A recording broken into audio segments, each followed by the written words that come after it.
In the last video, we learned how for loops work. For loops are useful when you already know how many times the code should run. But sometimes you don't know that in advance. That's where while loops come in. A while loop runs as long as a condition remains true. Python follows this flow: check the condition, run the code, check the condition again, and repeat. The loop stops when the condition becomes false. This is useful when the stopping point depends on data, not a fixed number. We start by declaring a variable called count with an initial value of 1. Next, we use a while loop that runs as long as count is less than or equal to 5. Inside the loop, we print the current value of count, then increase count by 1.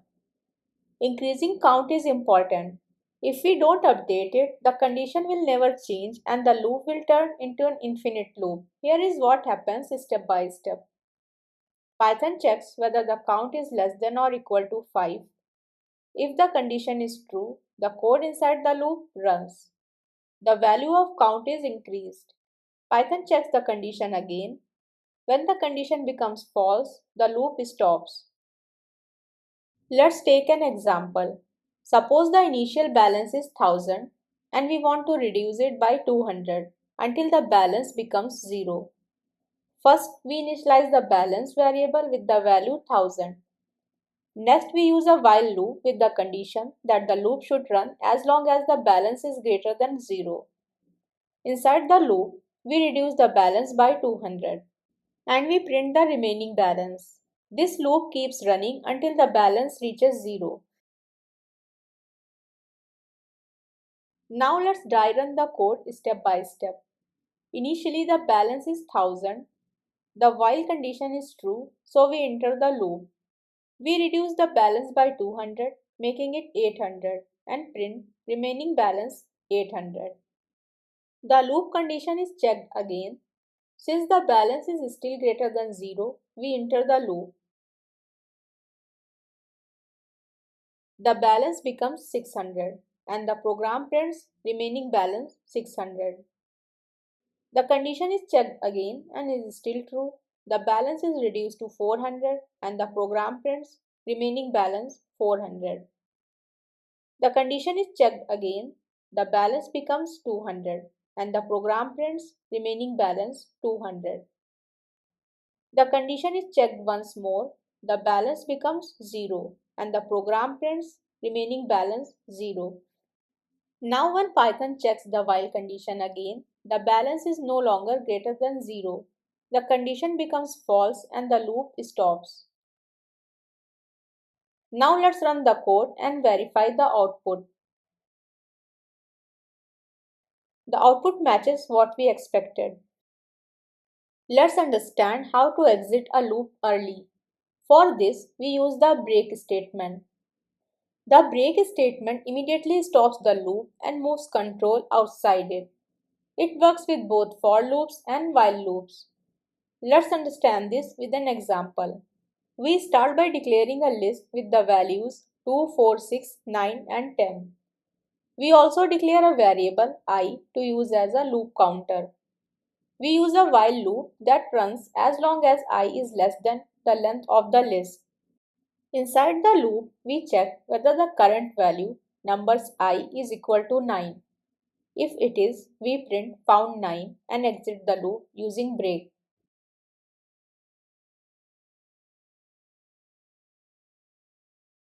If not, we increase the value of I by 1 and continue.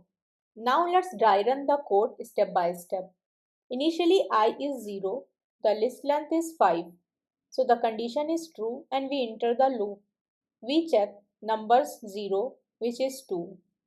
It is not equal to 9, so we increase I. Now I is 1.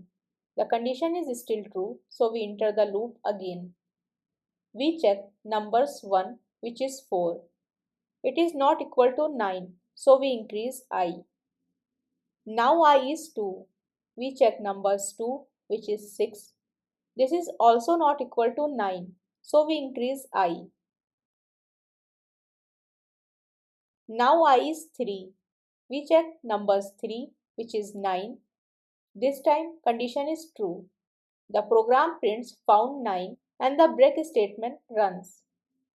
As soon as break executes, the loop stops and control exits the loop immediately. Let's verify the outputs. The output is as expected. Let's understand how to skip a step in a loop.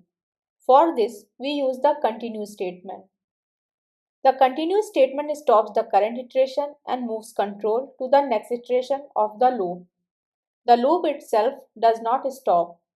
It works with both for loops and while loops. Let's understand this with an example. We start by declaring a variable I with an initial value of 0.